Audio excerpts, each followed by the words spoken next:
Sobat YouTuber NKRI, jumpa kembali dengan kami yang terus setia menemani Anda semua dimanapun berada, baik di Indonesia maupun di seluruh pelosok dunia ini dengan aktivitas masing-masing untuk mencari rezeki dan pastinya untuk membuat Anda semakin memberikan kiprah positif bagi lingkungan di mana saudara ada, dan khususnya dalam rangka kita bicara dalam konteks penguatan demokrasi, apapun partisipasi kita semua atau bentuk dari kontribusi kita, kita ingin menjadi partisipan yang aktif dan sekaligus mengedepankan prinsip-prinsip demokrasi yang penuh kesantunan dan keadaban.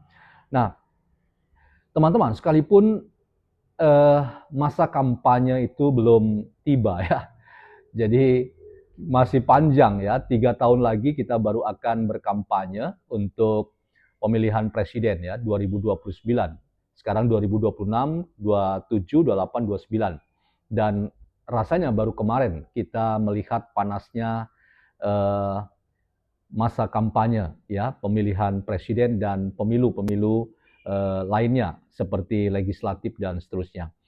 Nah, kata kampanye ini menarik teman-teman. Ketika uh, ada seorang pembicara yang sebentar saya akan tunjukkan ke kita, ya, mungkin ada sesuatu yang kita lupakan terkait dengan Roy Suryo, bahwa selama ini kita selalu mengglorifikasi Roy Suryo itu sebagai orang yang begitu luhur mulia, orang yang ya bahkan diglorifikasi bagaikan hero atau pahlawan yang begitu luar biasa dalam membongkar ya keberanian yang membongkar ijazah yang dituduh palsu dari mantan penguasa, dalam hal ini Pak Jokowi, 2 periode beliau menjadi Presiden Republik Indonesia. Nah, apa yang dimaksud dengan kampanye dari orang yang nanti videonya kita akan lihat bersama, ketika ia membuat statement bahwa selama ini kita cenderung mengkampanyekan Roy Suryo itu bagaikan pahlawan. Padahal kita lupa bahwa Roy Suryo itu juga adalah mantan narapidana, ya. Artinya mantan orang yang tidak baik, yang terindikasi melakukan perbuatan melawan hukum, dan karena itu ia harus dikampanyekan sebagai orang yang pernah mendekam di penjara kurang lebih 8 bulan. Kampanye ini menurut pembicara ini tidak pernah kita dengar dan nyaris tidak pernah menjadi bahan diskusi di media sosial karena sudah terlanjur kampanye terhadap Roy Suryo itu adalah kampanye yang mengglorifikasi ia sebagai tokoh, ia sebagai mantan pejabat, ia sebagai mantan anggota DPR, atau ia sebagai mantan pengurus partai politik yang di masa Presiden SBY adalah partai politik pemenang pemilu dan mantan-mantan yang lainnya. Tetapi jarang kita mendengar bahwa Roy Suryo itu dikampanyekan sebagai tokoh atau orang yang adalah mantan narapidana. Nah, bagi pembicara ini, kampanye ini harus menyeimbangkan atau dapat menyeimbangkan glorifikasi yang berlebihan tentang Roy Suryo dan sekaligus mengingatkan kepada kita bahwa ada problem besar pada orang ini agar kita tidak mudah kemudian memuji orang tanpa pernah tahu bahwa masa lalu orang ini juga ya harus kita timbang bermasalah. Sebab pertimbangan terbesarnya adalah ketika seseorang mantan narapidana maju sebagai kepala daerah, maka KPU ya Komisi Pemilihan Umum akan mengumumkan atau mengkampanyekan dalam berita-berita di media sosial atau media massa tentang orang ini adalah mantan narapidana. Nah, ini adalah bentuk pertanggungjawaban publik agar kita tidak salah pilih seperti atau bagaikan memilih kucing dalam karung. Teman-teman, kita akan bincang ini. Selamat datang dalam channel YouTuber NKRI, sebuah perspektif filsafat dalam membaca fenomena sosial, politik, dan demokrasi di tanah air kita tanpa berpretensi untuk menggiring opini kita mempercayai pandangan-pandangan dalam channel ini. Sekali lagi teman-teman, terima kasih karena telah turut membesarkan channel ini. Mari kita dukung terus demokrasi kita dengan kesantunan dan keadaban dalam berwacana. Teman-teman, kita akan simak apa yang dikatakan oleh teman kita ini dalam video yang saya putar untuk kita berikut ini. Ini videonya, kita simak sama-sama.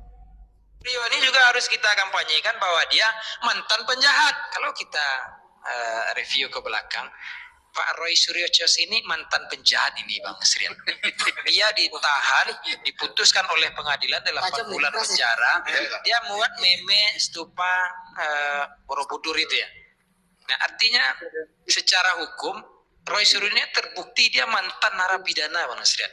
Nah kalau kita berbicara karakter dalam ilmu kriminologi ya, ilmu kejahatan itu ya, si Roy Suryo ini penjahat, mantan penjahat Bang Nusrian. Nah ini yang digiring dan orang-orang tidak tahu, ini juga mesti kita sampaikan kepada kalayak. Misalnya Bang Prof ini maju gubernur, dia mantan narapidana, kan diumumkan oleh KPU ya, di media massa. Berapa hari itu? Nah, Roy Suryo ini juga harus kita kampanyekan bahwa dia mantan penjahat, mantan napi dia Bang Nusrian. Nah, Roy Suryo ini juga harus kita kampanyekan bahwa dia mantan penjahat. Kalau kita review ke belakang, Pak Roy Suryo Chios ini mantan penjahat ini Bang Nusrian. Dia ditahan, diputuskan oleh pengadilan 8 bulan penjara. Dia muat meme stupa Borobudur itu ya. Nah, artinya secara hukum Roy Suryo ini terbukti dia mantan narapidana Bang Nusrian. Nah, kalau kita berbicara karakter dalam ilmu kriminologi ya, ilmu kejahatan itu ya, si Roy Suryo ini penjahat, mantan penjahat Bang Nusrian. Nah ini yang digiring dan orang-orang tidak tahu, ini juga mesti kita sampaikan kepada kalayak. Misalnya Bang Prof ini maju gubernur, dia mantan narapidana, kan diumumkan oleh KPU ya, di media massa. Berapa hari itu? Nah, Roy Suryo ini juga harus kita kampanyekan bahwa dia mantan penjahat, mantan napi dia Bang Nusrian. Nah, Roy Suryo ini juga harus kita... Oke teman-teman, saya selesai 2 kali memutar video itu.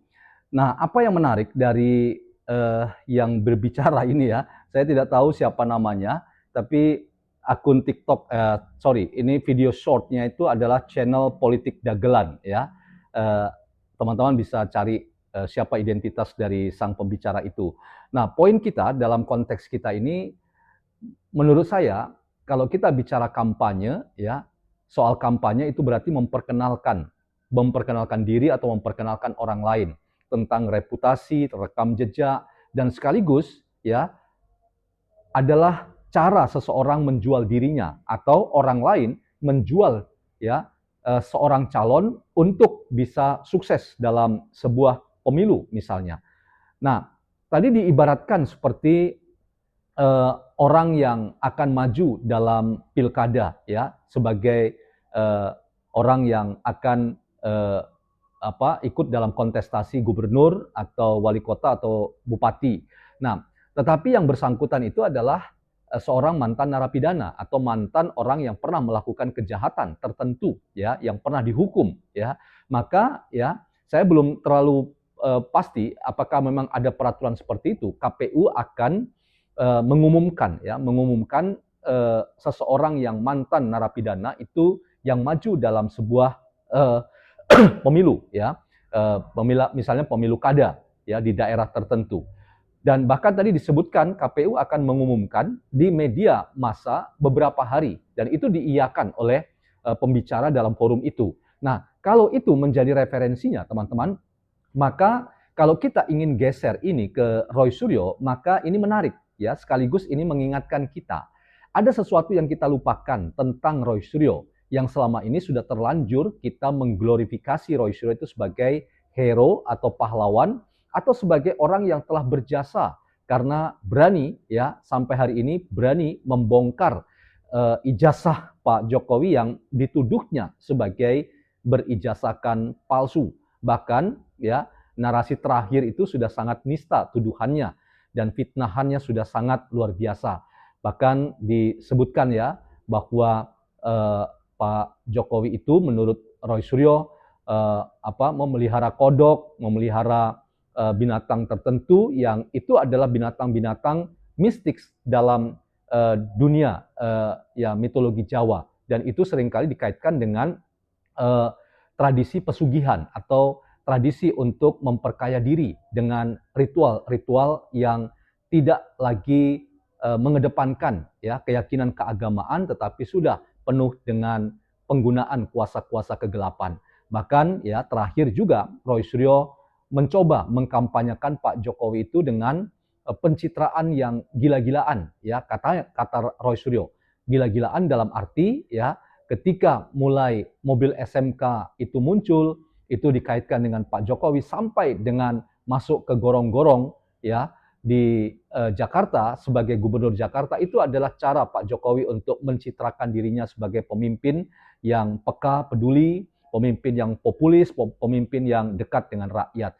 Nah, tetapi teman-teman, lalu pertanyaan yang diajukan oleh sang pembicara tadi adalah mengapa ya glorifikasi kampanye tentang Roy Suryo yang sudah terlanjur adalah orang yang menjadi pahlawan dan terlanjur diposisikan sebagai orang yang berjasa terkait dengan keberanian membongkar ijazah Pak Jokowi yang dituding palsu, mengapa kita tidak pernah mendengar kampanye yang seimbang terkait dengan Roy Suryo itu pernah ya melakukan kejahatan, bahkan sangat nista ketika ia ya membuat rekayasa stupa, lalu rekayasa stupa Borobudur itu dianggap melecehkan ya atau menghina agama tertentu, dalam hal ini agama Buddha, dan itu kemudian menjerat Roy Suryo menjadi orang yang dianggap melakukan perbuatan melawan hukum,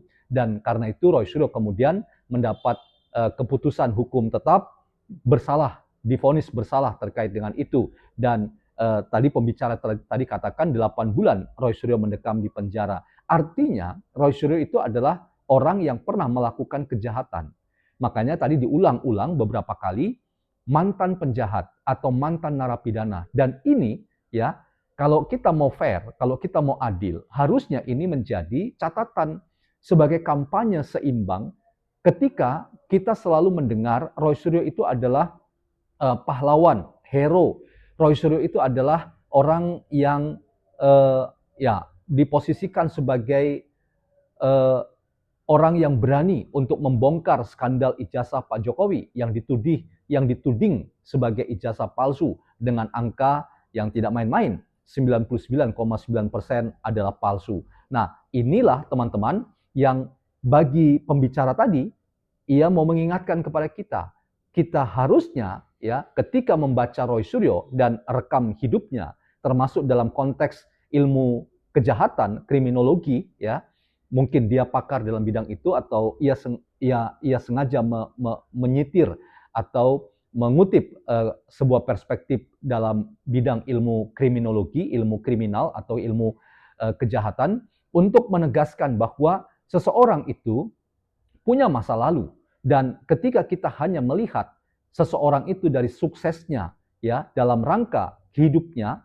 yang ingin hadir dalam konteks tertentu, maka saya ingin katakan ya bahwa Roy Suryo itu harus seimbang kita bicarakan. Jadi bukan hanya glorifikasi pahlawan atau hero saja, tetapi kita juga ingin menyeimbangkan dengan narasi yang lain bahwa Roy Suryo itu adalah seorang yang pernah mendekam di penjara, mantan penjahat atau mantan narapidana atas kejahatan tertentu. Sekali lagi, atas kejahatan tertentu yang sudah mendapat vonis inkrah atau berketetapan hukum tetap, sehingga Roy Suryo itu kemudian menjalani ya hukuman penjara kurang lebih 8 bulan ya. Dan ini bagi pembicara tadi merupakan keseimbangan untuk kita ya, tidak cenderung menjadi orang yang kalap atau menjadi orang yang tutup mata dan tutup telinga, bahkan menutup mata batin, mata hati kita,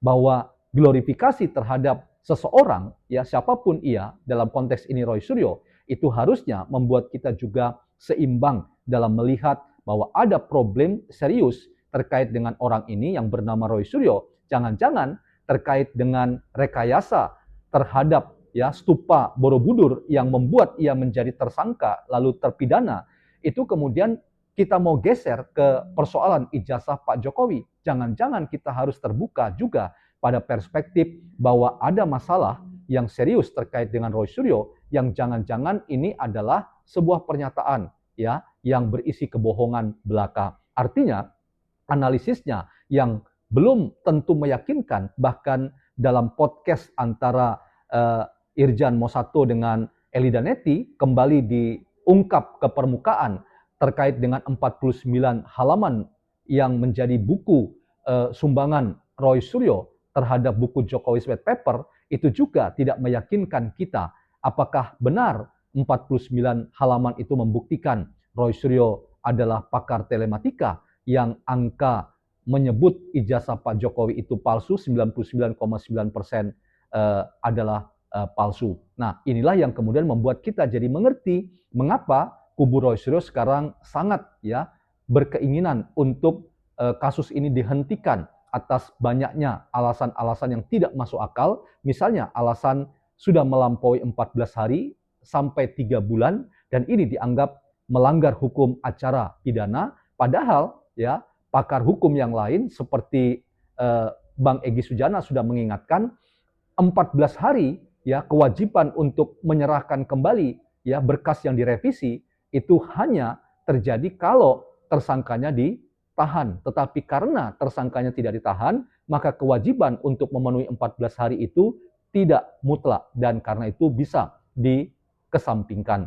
Jadi inilah kemudian yang menjadi sarana untuk digoreng-goreng untuk menyebut bahwa kepolisian melakukan abuse of power, kepolisian melakukan tindakan yang melampaui kewenangannya dan sudah ugal-ugalan dalam mengkriminalisasi bahkan melanggar hak asasi manusia terhadap Roy dan Tifa terkait dengan penersangkaan dan pencekalan untuk tidak bisa berpergian ke luar negeri. Nah, teman-teman, catatan ini kiranya ya membuat kita jadi mengerti kampanye yang seimbang antara kita mengglorifikasi Roy Suryo sebagai hero atau pahlawan harus seimbang bahwa Roy Suryo itu juga adalah mantan narapidana agar kita tidak salah dalam mengglorifikasi seseorang padahal orang itu belum tentu analisisnya terhadap ijazah Pak Jokowi itu benar-benar dapat dianggap benar